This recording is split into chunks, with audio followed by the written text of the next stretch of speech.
जय गणेश जय गणेश जय गणेश देवा। ओम शांति। आज हम जानेंगे आध्यात्मिक दृष्टिकोण से गणपति जी का रहस्य। गणेश चतुर्थी हर वर्ष भादो माह की शुक्ल पक्ष की चतुर्थी को मनाया जाता है और गणेश की जो पूजा है पूरे भारत वर्ष में बहुत ही श्रद्धा से की जाती है। हर एक घरों में जो गणपति की कोई ना कोई निशानी अवश्य मिलेगी, चाहे पीतल की हो, लकड़ी का हो या कोई मेटल का हो, हर एक जो से बहुत ही सम्मान से अपने घर में रखते हैं। साथ ही जो भी कोई भी मांगलिक कार्य हो या शादी ब्याह की बात हो, धार्मिक अनुष्ठान की बात हो या कोई भी शुभ अवसर जब भी होता है तो सर्वप्रथम उसकी पूजा की जाती है, उसका आह्वान किया जाता है, आराधना की जाती है। सभी देवों में उसे प्रथम स्थान मिला हुआ है और वे शिव के पुत्र माने जाते हैं। ठीक है, लेकिन इसके पीछे आध्यात्मिक रहस्य को कोई भी नहीं जानते हैं, क्योंकि जब लोग सुनते हैं कि गणेश जी का निर्माण कैसे हुआ, उनका जन्म कैसे हुआ, तो बहुत विस्मित हो जाते हैं और साथ ही साथ अनेक प्रश्न उनके अंदर उत्पन्न हो जाते हैं। तो बहुतों को पता भी नहीं होगा, आप में से बहुतों को तो आप जान लेते हैं आज की शास्त्रों में क्या वर्णित है कि गणेश का जन्म कैसे हुआ। कहते हैं पार्वती ने अपने शरीर के मैल से एक शिशु का निर्माण किया। ठीक है, तो कई विचारक जो हैं, बहुत बड़े जो विद्वान हैं, इस पे विचार करते हैं, अपना प्रश्न चिन्ह छोड़ देते हैं कि कहते हैं कि पार्वती जी ने कितने दिनों तक स्नान नहीं किया था जो इतने मैल उनके शरीर से निकले, जो एक शिशु का निर्माण हो सका। क्योंकि 50 वर्ष तक भी अगर कोई स्नान ना करे तो भी इतने मैल नहीं निकलेंगे। तो इसके पीछे रहस्य क्या है? इसके पीछे बहुत बड़ा आध्यात्मिक रहस्य छिपा हुआ है और एक एक रहस्य के बारे में आज जो है हम उल्लेख करेंगे। तो पार्वती कौन थी? कोई शंकर की पार्वती की बात नहीं है। देखो, जो ईश्वर है परमात्मा निराकार है, ज्योति स्वरूप है, सभी धर्म के आत्माओं के पिता है और जिनके यादगार ज्योतिर्लिंग के रूप में, शिवलिंग के रूप में आज पूजी जाती है। तो परमात्मा से हम आत्माओं का इसका सर्व संबंध है। आज हम सभी प्रार्थनाओं में गाते हैं, याद करते हैं, क्या कहते हैं? त्वमेव हो माता च पिता तुम्हें हो, त्वमेव बंधु सखा तुम्हें हो, सर्व संबंध उनसे जोड़ते हैं। इसी प्रकार परमात्मा हर आत्माओं की कौन है? सजन है। तो हर आत्मा उनकी सजनी है, अर्थात तो शिव की पार्वती है। जब आत्मा परमात्मा के घर से इस सृष्टि रंगमंच पर पाठ बजाने आती है, अपना अभिनय करने आती है, तो क्या होता है कि देह अभिमान में आ जाती है। तो देह अभिमान में आने के बाद जो है उसमें अपने आप को भूल जाती है, अपने को शरीर मानकर चलती है और एक देह अभिमान से अनेक अभिमान की उत्पत्ति होती है। धन का अभिमान, रूप का अभिमान, पद पोजीशन का अभिमान, गुणों का अभिमान। तो वास्तव में जो है अभिमान, जो कहते हैं ना, शिव ने उसका गला काटा, अर्थात जो है अभिमान का वो सर काटते हैं। अर्थात इस शरीर में छिपे हुए जो आत्मा है, आध्यात्मिक चेतना है, उस शक्ति से परिचित करा देते हैं कि अब शरीर ये नश्वर शरीर नहीं हो, इस शरीर के अंदर एक चैतन्य शक्ति आत्मा हो। आध्यात्मिक ज्ञान दे करके आत्मिक ज्योति वो जगाते हैं। तो वास्तव में हाथी का सिर लगाना अर्थात हमें जो है देह अभिमान को हमसे दूर करके ज्ञानवान बना देते हैं। तो ये ज्ञानी व्यक्ति का ही प्रतीक है। तो ज्ञान का सागर किसको कहा जाता है? ईश्वर को कहा जाता है। बुद्धिवानों की बुद्धि, ज्ञान का सागर। तो वही निराकार परमात्मा भी इस सृष्टि पर आते हैं उसी धर्म ग्लानि के समय, और वर्तमान समय परमात्मा आकर के आज अनेक आत्माओं की ज्योति जगाते हैं, उन्हें ज्ञानवान बनाते हैं। तो आकर के जो आत्माएं ज्ञानवान बनते हैं और तो उसका ही प्रतीक जो है गज का जो शरीर है, गणेश का शीश दिखाया गया है। तो गणेश का जो सिर है वो हाथी का सिर होता है। तो गणेश का मतलब ही है अपने इंद्रियों का मालिक।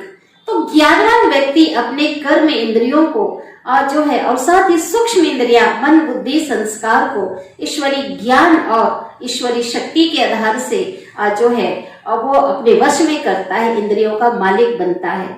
तो इस प्रकार से जो उसका जो सिर दिखाया जाता है गणेश का, वो बहुत बड़ा होता है, जो हाथी का जो सिर होता है। और वैसे भी जो हाथी है सभी प्राणियों में सबसे ज्यादा बुद्धिमान उसे माना गया है। तो इस प्रकार से विशाल सिर विशाल बुद्धि का प्रतीक है कि पहले जो ज्ञान आत्माओं को, मनुष्य आत्माओं को नहीं था, परमात्मा के सानिध्य में आकर वो शिव परमात्मा जो ज्ञान के सागर हैं उनके द्वारा जो है उनकी छोटी सी बुद्धि विशाल बन जाती है, क्योंकि उन्हें आदि मध्य अंत का, सृष्टि के तीनों कालों तीनों लोकों का, रचयिता रचना का, कर्मों की गुह्य गति का, अनेक प्रकार की बातें जो है उनकी बुद्धि में आ जाती है। अर्थात एक छोटी सी बुद्धि एक विशाल बुद्धि बन जाती है। तो बुद्धिमता का ये प्रतीक है विशाल बुद्धि का, वो ज्ञानवान बन जाता है, बुद्धिमान बन जाता है। अब जो बात है कि उनके कान जो दिखाते हैं इसका रहस्य क्या है।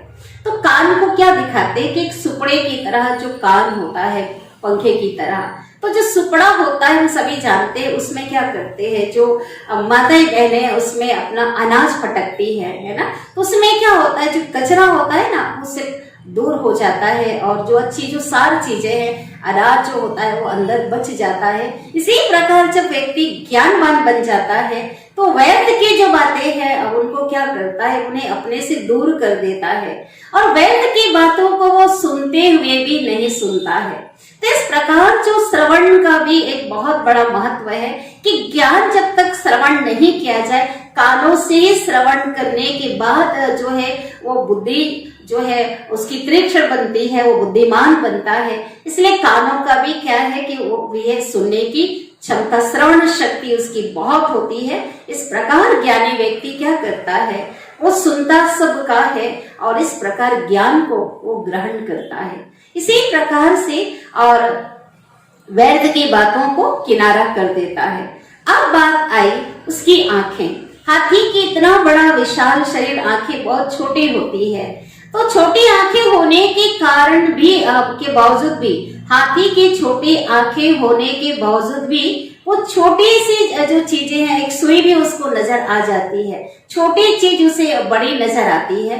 तो ये है कि ज्ञानवान जो व्यक्ति है वो दूर दृष्टि का उसे ज्ञान होता है, दूर की बातों को, आदि मध्य अंत को जान करके, तीनों कालों को सामने रख करके जो है वो कार्य करता है, इसलिए बेटर उससे कार्य होते हैं। और एक चीज और इसका रहस्य है कि जब ज्ञानवान बन जाते हैं तो कहते हैं छोटी चीज बड़ी नजर आती है, छोटे को भी वो बड़ों की तरह सम्मान देते हैं। अर्थात हर एक के शरीर में आत्मा को देखते हैं जो कि सबसे श्रेष्ठ है, और उसको सम्मान देते हैं, और उसको जो है उसी अनुसार से उनके साथ व्यवहार में आते हैं। तो इस प्रकार से ये है कि छोटे को भी छोटा नहीं समझना, कहते हैं ना छोटे सुभान अल्लाह, तो छोटे को भी वो बड़ा समान समझते हैं। ठीक है।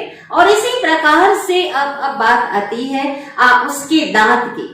तो हाथी के कहते हैं ना खाने के दांत अलग, दिखाने के अलग। आज लोगों के दोहरा व्यक्तित्व जो होता है, तो कहते हैं ना कि इसका जो बाहरी स्वरूप अलग है, अंदर तो कुछ और है।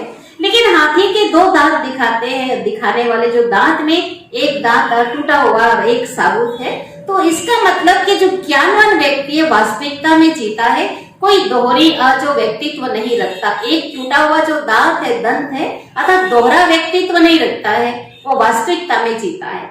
और एक जो दांत जो साबुत है दिखाने का, अर्थात जब इस ईश्वरी ज्ञान मार्ग में आते हैं तो कई ऐसे रीति रस्म है जो कि परिवार में रहते हुए, गृहस्थ में रहते हुए आज उसको निभाना पड़ता है, जिसे ईश्वर की ज्ञान में हम कहते हैं तोड़ निभाना। परिवार में रहते, समाज में रहते कई ऐसी रीति रस्म विधि से हमको निभाना पड़ता है, दिखाना पड़ता है, दिखाने के लिए करते हैं। तो इस प्रकार से हमें तोड़ निभाने का प्रतीक है, हमको सबको साथ में लेकर के हमें चलना है। अब बात आती है जो मुख है वो क्या दिखाते हैं, बहुत छोटा दिखाते हैं। ठीक है, शरीर के हिसाब से मुख छोटा होता है, अर्थात ज्ञानी व्यक्ति ज्यादा नहीं बोलता, वो थोड़ा ही बोलता है। वो इस प्रकार से थोड़ा बोलेगा, लेकिन उसकी जो बातों में बहुत एक बल होता है, उनकी बातों में एक वजन होता है। यथार्थ बातें वो बोलता है, ज्ञान की बातें वो बोलता है, व्यर्थ की बातें वो नहीं बोलता है। अब जो उनकी सूंड की बात आती है, तो जो सूंड जो है उसमें इतनी शक्ति होती है कि वो क्या करता है, बड़े से बड़े जो पेड़ है उसको भी उखाड़ पाने में सक्षम होता है और उसे उखाड़ कर दूर भी फेंक देता है। कहना चाहिए कि एक बुलडोजर और एक क्रेन का काम करता है। तो इस प्रकार से जो आज जो ज्ञानवान व्यक्ति जो सच में सच्चा ज्ञानी बन गया है, परमात्मा के ज्ञान को अपने जीवन में जिसने समा लिया है, धारण किया है, तो वो अपने अंदर के जो अवगुण है, जो संस्कार है, जो बहुत समय से जो घर किया हुआ है, उसे जड़ से उखाड़ पाने में सक्षम होता है और अपने से निकाल के वो दूर भी उसे फेंक देता है, अर्थात बुराइयों से वो मुक्त रहता है। साथ ही साथ जो सूंड से वो क्या करता है, सभी को ये जो ईश्वर को कहते हैं ना, जो मूर्ति आदि होती है उसको या औरों को भी नमस्ते प्रणाम करता है। तो ये नम्रता का ही एक भी प्रतीक है, औरों को जो सम्मान देने का प्रतीक है। तो जो ज्ञानवान व्यक्ति है वो क्या करता है, सभी को सम्मान देता है, उसका जो व्यवहार है सबके प्रति बहुत ही प्रेमपूर्ण और नम्रता का होता है। हाथी अपने सूंड से क्या करता है, जो जल है अपने ऊपर भी उसके छींटे डालता है, दूसरे के ऊपर भी वो छींटे डालता है। तो ज्ञानवान व्यक्ति क्या करता है कि जो है ज्ञान के छींटे जो है शीतल छींटे से खुद भी शीतल बनता है और वो जो छींटा है ज्ञान का, ईश्वरीय ज्ञान का, औरों के ऊपर भी वो डालता है, अर्थात उन्हें भी शीतल करता है, उन्हें भी ज्ञानदान वो करता है। अब बात आती है जो गणेश जी है, गणेश जी का जो पेट होता है, पेट जो है बहुत बड़ा होता है। तो पेट बड़ा होना लंबोदर कहते हैं, लंबा उदर कहते हैं। तो वास्तव में ये समाने की शक्ति का प्रतीक है, सागर की तरह समाने की शक्ति जो ऐसे व्यक्ति, बुद्धिमान जो व्यक्ति है, जो ईश्वरीय ज्ञान से परिपूर्ण व्यक्ति के अंदर आ जाती है। जैसे सागर होता है उसमें कचरा भी आता है, जल को अंदर करके कचरे को क्या करता है, किनारे कर देता है। तो इसी प्रकार से ज्ञानी व्यक्ति जो है संसार में जो अच्छी बातों को समा लेता है और बुरी बातें हैं जो उसकी काम की नहीं है उसे किनारा कर लेता है। और ऐसे में देखा जाए तो कोई भी चीजें हैं हर परिस्थिति में वो समान रहता है। हार जीत निंदा स्तुति में जो कुछ भी किसी से अगर वो सुनता भी है तो उसे अपने अंदर समा लेता है। आज देखा जाए तो दुनिया में किसी के पास आज समाने की शक्ति नहीं है। किसी ने कोई सीक्रेट बात किसी को बताई अपना समझ करके, लेकिन वो जब तक चार को नहीं सुनाएगा तब तक उसका पेट नहीं भरता। कहते हैं इसके अंदर जो समा नहीं सका, पेट में जो समाने की शक्ति नहीं है, तो वास्तव में जो ज्ञानी व्यक्ति है वो सबको वो समा लेता है। तो ये जो है समाने की शक्ति का प्रतीक है। इस प्रकार से अब हम देखते हैं जो है उनके जो अलंकार दिखाते हैं, गणेश जी के अलंकारों की बात करते हैं। तो गणेश जी के अलंकार जो है वो है कुल्हाड़ी। अब देवताएं अहिंसक होते हैं, ये बातें स्वयं परमपिता परमात्मा ने हमें बताई है। और हिंसक जो है मनुष्य होते हैं, जो वास्तव में ये जो कुल्हाड़ी से जो की बातें हैं उसमें किसको काटने की बात है, वो तो हिंसा जो है वो अपने बुराइयों को काटने की बात है। जो बुराइयां हैं, काम क्रोध मोह लोभ अहंकार, यही हमारे शत्रु हैं और यही वास्तव में असुर हैं जिनका हमें वध करना है। और साथ ही साथ अपने कर्म बंधन को भी हमें उसमें काटना है। इस प्रकार से ज्ञानी व्यक्ति जो ईश्वरीय ज्ञान की और ईश्वरीय याद की शक्ति के जो कुल्हाड़ा से उन बुराइयों को क्या करता है, खत्म करता है। त्रिशूल भी दिखाते हैं कभी, तो हाथों में त्रिशूल अर्थात तीनों कालों का ज्ञाता, आदि मध्य अंत को बुद्धि में रखकर कार्य करने वाला। तो इस प्रकार से त्रिशूल हो गया। साथ ही कमल का फूल दिखाते हैं कि ज्ञानी व्यक्ति पवित्र जीवन जो व्यतीत करने का प्रतीक है कि आज संसार में रहते हुए जैसे कमल का फूल कीचड़ में होकर जो है न्यारा प्यारा होता है, कीचड़ का दाग नहीं होता है, उसकी फैमिली पूरी होती है और उसमें पूरा एक संसार होता है कमल का तालाब में। तो इसी प्रकार जो है जो ज्ञानवान व्यक्ति संसार नहीं छोड़ता, घर बार का त्याग नहीं करता, वो गृहस्थ जीवन में रहता है, संसार में रहकर विषय वासनाओं का त्याग करता है, एक निर्मल और पवित्र जीवन वो जीता है जो सच्चा ज्ञानी है। और इस प्रकार उनके हाथों में जो एक रस्सी दिखाई जाती है, तो जो रस्सी है, अब वो कौन सी रस्सी है? रस्सी को देखो बांधने का काम करते हैं और हाथों में लिया है, अर्थात बंधन मुक्त की भी निशानी है और बांधने की भी निशानी है। अर्थात ईश्वरीय ज्ञान और ईश्वरीय योग की शक्ति से वो हर एक प्रकार के बंधनों से वो मुक्त हो जाता है। कि जो आज मनुष्य अनेक प्रकार की रस्सियों से बंधा हुआ है, अपने कर्म बंधनों की रस्सी से, देह अभिमान की रस्सियों से, अनेक प्रकार की बातों से, विकृतियों से बंधा हुआ है, और जो ज्ञानी है उस बंधनों से मुक्त है, उस रस्सी को हाथ में लिया हुआ है। साथ ही बांधने का भी काम करते हैं, अर्थात वो मर्यादाओं में बंधा हुआ उनका जीवन होता है, ईश्वरीय श्रीमत पर अब वो चलता है, अनुशासित उसका जो जीवन होता है, उनकी कर्म इंद्रियां उनके अधीन होती हैं। इस प्रकार से जो यादगार में क्या दिखा दिया है, वो रस्सी एक निशानी बता दी है। अब उनके जो एक हाथ में मोदक दिखाते हैं, तो मोदक जो बहुत कहते हैं गणेश जी को बहुत प्रिय था मोदक। अब इसके पीछे रहस्य क्या है? जो मोदक बनाने में देखो कितनी मेहनत लगती है, बेसन को भिगाना, पीसना, भुनना, बनाना, मेहनत होती है ना। और तो वास्तव में जो ज्ञानवान व्यक्ति है अपने परिश्रम को ही जो है महत्व देता है, अपने परिश्रम से, पुरुषार्थ से ही जो उसे बहुत जो प्राप्ति होती है उसमें उसको खुशी होती है। तो इस प्रकार से जो है तो उसे मोदक के रूप में दिखाया। इस प्रकार एकता की भी निशानी है। जो मोदक बनता है ना, वो क्या होता है कि एक उंगली से, हाथ से नहीं बनेगा, पांचों उंगली उसमें जो है उसका सहयोग होता है और तब जो मोदक जो है बनता है। इसी प्रकार से एक जो ज्ञानवान व्यक्ति है वो संगठन में रहता है, संगठन को महत्व देता है, संगठन को लेकर चलता है, एकता में जो है वो रहता है। इस प्रकार से आज भी यादगार में जब भी खुशी के जब पल होते हैं ना, आनंद के पल होते हैं, कोई भी अवसर आता है तो लोगों को मिठाई, लड्डू बांटी जाती है। तो इसी प्रकार से ये खुशी में रहने की भी ये निशानी है। अब एक हाथ उसका वरदान का दिखाते हैं। तो भगवान के बच्चे है ना, भगवान की संतान है, शिव की संतान है और परमात्मा तो भोलानाथ है ही दाता। तो दाता के बच्चे भी भगवान कहते मेरे समान तुम भी दाता बनो। तो ज्ञानवान व्यक्ति वो हमेशा एक दाता बनकर हरेक को अपने अंदर जो ज्ञान है, ईश्वरीय ज्ञान है, जो गुण है और योग से जो शक्तियां वो औरों को प्रदान करता है, औरों को बांटता है, अपने एक गुणदान भी देता है अपने जीवन, अपने आचरण से। इस प्रकार से जो है वो हर अपने एक कहना चाहिए हमेशा उनके अंदर शुभ भावना, शुभ कामना जो समाई हुई सबके लिए रहती है, कल्याणकारी उसकी दृष्टि होती है, सबके प्रति कल्याणकारी वरदान बोल होते हैं। इस प्रकार से हमेशा जो है वरदानी दृष्टि एक देने की जो है उसके अंदर एक भावना होती है और उसका कार्य होता है। इस प्रकार से वो दिखाया है।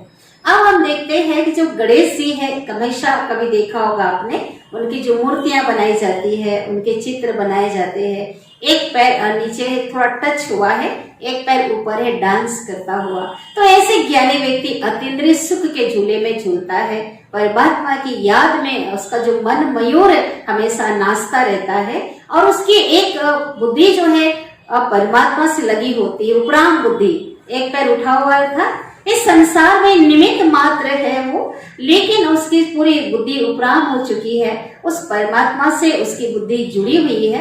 ये संसार में रहते हुए भी वो नाम मात्र न्यारा और प्यारा होकर रहता है। तो इस संसार में वो रहते हुए संसार उसमें नहीं होता है, इसकी वो निशानी है। ये सवारी की बात करते हैं तो उनकी जो सवारी है वो दिखाते हैं मूसक को। तो मूसक जो होता है कितना छोटा होता है और जो गणेश जी है उसका शरीर बहुत बड़ा दिखाते हैं, बहुत तंदुरुस्त है ना। तो वास्तव में ये भी लोगों को समझ में नहीं आता कि आखिर में मूसक क्यों दिखाया गया है। आखिर इतने बड़े विशाल जो गणेश जी की सवारी एक चूहा हो सकता है क्या? तो इसके पीछे क्या आध्यात्मिक रहस्य है? जो चूहा होता है ना, होता तो छोटा है पर कितना नुकसान करता है। अगर कभी कपड़े की अलमारी में घुस जाए या कहीं किसी ट्रंक में घुस जाए जहाँ कपड़े हैं या कोई भी चीजें हैं, वो कुतर कर सारा महंगे से महंगे जो चीज है उसे क्या कर देता है, कुतर कर सारा नष्ट कर देता है। इसी प्रकार से इसको माया का प्रतीक माना जाता है। तो माया अर्थात कई लोग धन को माया कहते हैं, लेकिन ईश्वरीय ज्ञान की भाषा में माया अर्थात 5 विकार।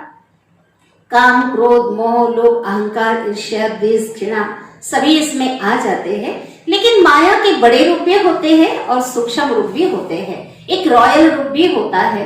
तो ज्ञानवान व्यक्ति बड़े बड़े जो है लोग माया के बड़े रूपों को जीतने के बाद जो सच्चा ज्ञानी है उनके सूक्ष्म रूपों को भी जान करके उस पर विजय प्राप्त करता है, अर्थात उसके अधीन नहीं होता है। उनकी रिद्धि सिद्धि जो पत्नी बताई गई है तो उसको यहाँ कहते हैं विधि से सिद्धि। तो परमात्मा ज्ञान और उनकी साधना से, उनकी याद से सभी प्रकार की सिद्धियों को प्राप्त कर लेते हैं। तो इस प्रकार से और विशेष जो दिखाया जाता है, केले का पत्ता विशेष जो गणेश जी की जहाँ मूर्ति रखते हैं तो केले के पत्ते का विशेष प्रयोग करते हैं। तो इसका भी एक रहस्य है कि जो केले के जो पत्ते को निकालते हैं तो उसके अंदर ही बहुत ही पत्ते पे पत्ते निकलता जाता है। तो कहा जाता है ना, जैसे केले के पात में पात, ऐसे ज्ञानी की बात बात में बात, अर्थात ज्ञानी व्यक्ति जो है उनकी बातों में बहुत रहस्य समाया हुआ होता है और साथ ही उसके मस्तक पर तिलक चमकता हुआ देखते हैं। तो हमेशा वो आत्मिक स्मृति में होता है और जैसे अपनी मस्ती में, अपनी रूहानी मस्ती में, अपने ईश्वरी ज्ञान और योग की मस्ती में मस्त रहता है। उसे दुनिया से कोई मतलब नहीं होता है, वो हर परिस्थिति में समान होता है। जैसे कि हाथी होता है ना, कहते हैं हाथी जब चलता है तो कुत्ते भले भौंक रहे हो और कोई भी कुछ जानवर भले कुछ उसको उसके आसपास किसी भी प्रकार की हरकत कर रहे हो, वो अपने मस्ती में अपनी चाल में चलता है। इसी प्रकार जो ज्ञानी व्यक्ति है तो उसे किसी का कोई फर्क नहीं पड़ता, कोई उसकी स्तुति कर रहा हो, उसकी कोई निंदा कर रहा हो, कोई कुछ भी कर रहा हो, वो अपने ही मौज में होता है, रूहानी मौज में, ईश्वरी मौज में होता है। और साथ ही सामने जो कलश रखी जाती है, कभी भी आज जो गणेश जो चतुर्थ में जो भी मूर्तियां, चाहे 9 दिन, कहीं 11 दिन, 3 दिन, जहां भी लोग रखते हैं, जो कलश में जो ज्योति जलाई जाती है सामने और उस ज्योति को बुझने नहीं दिया जाता है। तो ज्योति किसका प्रतीक है? और निराकार परमात्मा शिव का प्रतीक है, ज्योतिर्लिंगम का प्रतीक है। उस ज्योति से लिंग का निर्माण हुआ है ना, तो शिव की यादगार में पिता को सामने प्रतिस्थापित किया जाता है और ज्योति को बुझने नहीं दिया जाता, क्योंकि परमात्मा जो ज्योति स्वरूप है, प्रकाशवान है, उनकी ज्योति सदा जगती रहती है, वो सदा जागती ज्योति है, उनकी ज्योति कभी डिम नहीं होती है और उसके प्रकाश से पीछे जो है आज सभी प्रकाशित होते हैं। इसलिए पहले सम्मान जो है उनके के सूचक में उनको रखा जाता है और पिता ने अपने बच्चों को अपने से भी वो ऊंचा बनाते हैं। आज कितना गणेश जी के ऊपर सभी का सम्मान है, सबसे पहले पूजे जाते हैं। अर्थात ज्ञानी जो व्यक्ति है, जो सच्चा ज्ञानी है, तो उसे सभी पसंद करते हैं और सच में समाज में भी उसका ऊंचा स्थान होता है। उनकी बातों को सभी क्या करते हैं, उसको मानते हैं और इस प्रकार से जो है उसके समीप आने से उनका अंधकार दूर हो जाता है। अपने को बहुत सेफ महसूस करते हैं, अपने को ऐसे व्यक्ति के सानिध्य में आकर लोग हल्का महसूस करते हैं, इसलिए जो है उसका स्थान आज भी ऊंचा है। तो इस प्रकार से अभी जो गणेश चतुर्थी बिल्कुल समय पहुंच गई है, आ गई है और इसकी आज को अग्रिम आप सभी को गणेश चतुर्थी की बहुत बहुत शुभकामनाएं, दिल से शुभ बधाइयां। तो आइए आप हम सभी जो हम शिव की संतान हैं, हम सभी आत्माएं उस परमात्मा के सानिध्य में आकर उनसे वो श्रेष्ठ ज्ञान प्राप्त करके हम भी बहुत बुद्धिमान बने और साथ ही साथ हम सिद्धि को प्राप्त करने वाले बने, उनकी बताई हुई विधि के आधार पे, और साथ ही हम विघ्न विनाशक बने। अपने जीवन से हम समूल विघ्नों को नष्ट करें और औरों के जीवन को भी प्रकाशित करने के, अनेक औरों के जीवन को भी विघ्नों से मुक्त करने के निमित्त बन जाए, माध्यम बन जाए। हमारा जीवन केवल अपने लिए ना हो, हमारे लिए ना हो, हमारा जीवन सबके लिए हो, सबके लिए, सबके शुभ चिंतक हम बन जाए। और इसी प्रकार से जो है ये रहा आज का जो आध्यात्मिक रहस्य जो हमने सुना है, वो आपको उससे अवगत कराया है। आशा है आप सभी को ये पसंद आए और आप भी उन गुणों को धारण करके उनके समान बनने का हम सभी क्या करेंगे, प्रयत्न करेंगे। अच्छा, ओम शांति।